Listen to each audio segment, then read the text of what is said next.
টিডি বাংলা ইউটিউব চ্যানেলে আপনাদের সকলকে স্বাগত জানিয়ে শুরু করছি। আজকের আমার ভিডিওটির মূল আলোচ্য বিষয়বস্তু হলো বিভিন্ন ধরনের বাদ্যযন্ত্র ও বাদক।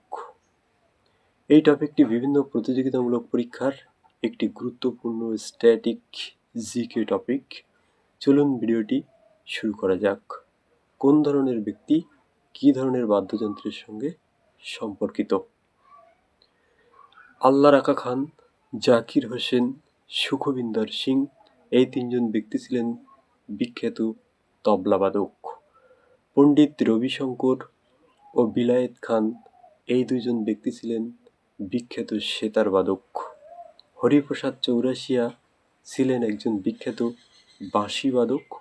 বিসমিল্লাহ খান তিনি কী জন্য বিখ্যাত ছিলেন?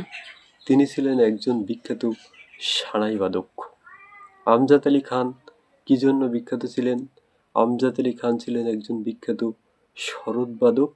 লালগড়ি জয়রামন কী জন্য বিখ্যাত ছিলেন? লালগড়ি জয়রামন ছিলেন একজন বিখ্যাত বেহালাবাদক।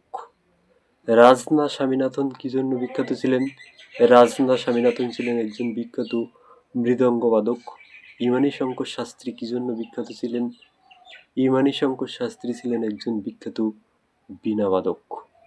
ভীমসেন যোশী কী জন্য বিখ্যাত ছিলেন? ভীমসেন যোশী ছিলেন একজন বিখ্যাত তানপুরাবাদক। পরবর্তী প্রশ্ন, ইমরাত খান কী জন্য বিখ্যাত ছিলেন? ইমরাত খান বিখ্যাত ছিলেন একজন সুরবাহার বাদক হিসাবে। পরবর্তী প্রশ্ন, ব্রজভূষণ কাবরা কী জন্য বিখ্যাত ছিলেন? তিনি ছিলেন একজন বিখ্যাত গিটার বাদক। সুপ্রিয় দর্শক ও শিক্ষার্থী, বিভিন্ন ধরনের বাদ্যযন্ত্র ও বাদক সম্পর্কিত ভিডিওটি আপাতত এ পর্যন্তই। ভিডিওটি ভালো লাগলে অবশ্যই লাইক করতে ভুলবেন না। আমার পরবর্তী ভিডিও দেখার জন্য চ্যানেলটি সাবস্ক্রাইব করে সঙ্গে থাকবেন। ফিরে আসব পরবর্তী আরও একটি শিক্ষণীয় টপিক নিয়ে। ততক্ষণে আপনারা সুস্থ থাকুন, ভালো থাকুন, ভিডিওগুলি দেখতে থাকুন। ধন্যবাদ।